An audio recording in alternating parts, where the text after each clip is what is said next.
next week as well, with Darby Allin defending the title on this show against Brody King. Talk about in a little while. And Kevin Knight getting the next title shot as well. Women's tag titles, good match. I love the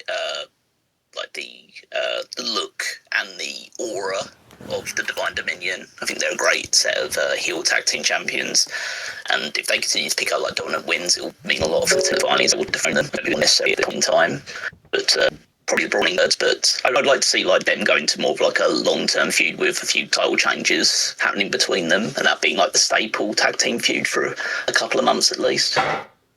Because they had the Brawling Birds win on the show as well, so I don't think that's coincidental. Yeah, they definitely are the team that I'm looking out for to be the next tag team champs. Yeah. And then Okada beating Ace Austin. I mean, that's just throwing in a title match, just giving Ace Austin a bit of an opportunity to wrestle against one of the best wrestlers they have, and yeah, it's more just window dressing to continue to build towards the Takeshita match, which is fine. You need to have Okada wrestle every now and again to just show how good he is. And then the world title match was another great match, that whole David versus Goliath thing with Brody King pretty much dominating him. They did the spot that they always do in their matches, which was the hanging man spot on the apron, but Darby manages to get his foot back on the ropes, the foot back on the announce table, and then hit the code red through it. Eventually get the win by using basically anything to his advantage, like the pulling up the concrete on the outside and hitting the coffin drop onto him there before getting it back into the ring. Yeah, I think it was believable, even though with the size difference, they told us a believable story as they can do. And again, I think that what they've done with the main event title scene is the biggest plus point for AEW this year, because you had that match happening with Kevin Knight watching from the crowd, MJF watching behind the scenes. There's so many people that just want to have a shot at this title, and with Darby being a take-all-comers type of champion at the moment, then that's just making for good shows right now, and very good title matches.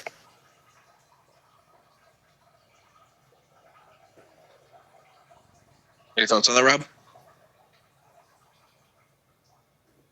I really agree with Callum and everything he said. I think while there's a concern I have regarding every week featuring a world title match, I like the fact that the TVs feel special right now, and he's not going to be champion for long at this rate.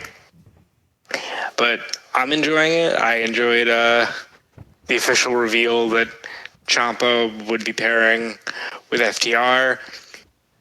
It does seem like we're getting a New York City street fight I Quit scenario with FTR and Open Cage. I like that. I like seeing them team. I thought overall it was a pretty solid show. They're doing different things. I've noticed that the Death Riders are kind of sort of moving into what was the CM Punk role and the Adam Cole role of being the anchor for Collision, and I kind of like that. But Dynamite is definitely a different kind of show these past recent weeks with Darby on top, and it's an interesting experiment. Enjoying it. Yeah, I think the shows have some things working more than some other things. To me, I didn't really give a shit about Roosh squashing some dude, but not everything's a win. Swerve Strickland's going to go after Bandito. I'm sure that match will end up being great. Tekla's ready to call out all the dumb bitches on the roster. I'm I like Tekla. Tekla's great. Yeah. I think Chris Jericho got laid out by the Demand again, as is his means to do now. That's his thing. He's the guy that gets beaten up by the Demand every week, so carrying on that moniker. I guess the only other interesting was the this Will Ospreay stuff with both the Death Riders and now the Ops kind of going after his services. So they did the thing earlier with Will Ospreay was training with the Death Riders or about to start training with them. John Moxley said to just drop all the excess baggage and anything he thinks about them or anything else that he's holding on to. And then the Ops later cut a promo talking about how they were the ones that always had Ospreay's back when the Death Riders were going after them last year. And so saying if he wants to join the Ops, then he's available to do so, because why wouldn't you want to join a group with Anthony Bowens and Hook in it? It's like how many months they recruited one person, and it's Anthony Bowens. Yeah, exactly. But yeah, I think that I don't know where that's necessarily going, but that doesn't necessarily mean it's a bad thing. It seems the idea of being Oscar back either too soon or is coming back with just like the same mindset that he can do the exact same stuff that he used to be able to do. But the Death Riders want to make him I think want to mould him into a slightly different form of what he is. And I think that's the whole idea of Death Riders, like coming back to what the Death Riders' original mantra was, is that they want the best pro wrestling in the world, and they thought that for a time AEW was steering away from that, and then they steered away from their own mantra, becoming just like a generic heel force, really. And then now it seems they're redirecting course to be like, we're not necessarily heels, we're not necessarily baby faces, but we just want to bring out the best in people, whether that's by beating the shit out of them to get them to show their best, or by nurturing them and turning them into to unleash their full potential. And I think that's what they're trying to do with Ospreay now.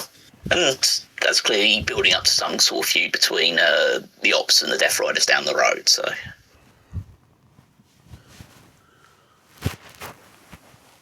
I think that's all the hot tags. Oh no, actually we forgot about one of them. Ric Flair. Let's end on this one. Ric Flair continues to put his foot in his mouth and be Ric Flair, and he thinks, essentially, just let me be some old piece of shit Ric Flair. Let me just be Ric Flair until I'm dead, essentially. And it doesn't matter what I say. It doesn't matter what I do. I shouldn't be held accountable for anything that I do. No. Being old does not mean that you have carte blanche means to just do whatever the fuck you want to do. And you know what? You did a lot of bad things, and you continue to do things that are very stupid. You deserve to get flack when you do things that are bad.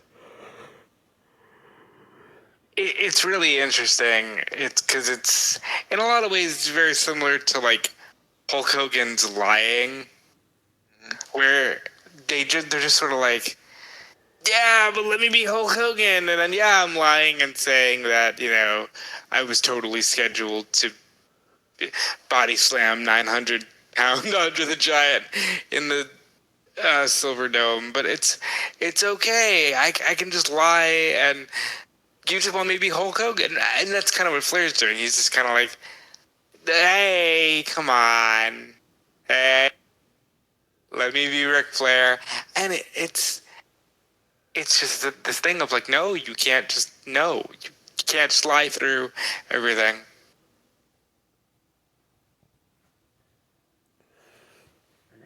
Sad and pitiful.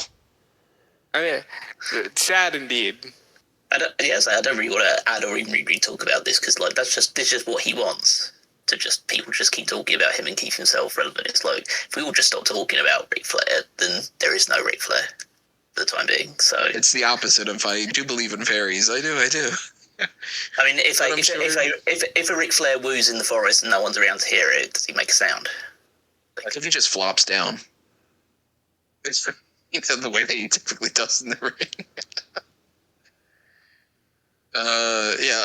Always hold people accountable. It doesn't matter what their age is. I don't care about the whole respect your elders thing. No, you're not entitled to it, and you deserve everything. Respect your elders and just don't let celebrities can't just be a version of themselves forever because they're celebrities.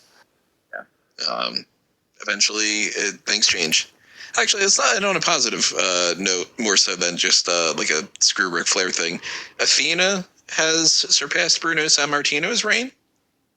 I was reading about that, yes. Good for her. It would be so much more awesome if it was an ROH. If it wasn't just like, it's a stat, right? Like, it's a stat, but no one's really watching ROH eagerly. Like, they're doing such cool stuff. It's just, she has this belt, and it's been awesome, and she's been the best thing about ROH since she's been there, but it could be even better. But yes, congrats to Athena, who is fucking awesome. It's cool. It's cool little just like number to throw into there. Just had like 35 title defenses across that time as well. So yeah, that's like it's a nice like record to break. So yeah, the only benefit would be like if he was actually like going anywhere. Exactly. So that's the one kind of issue. Billy Starks is gonna.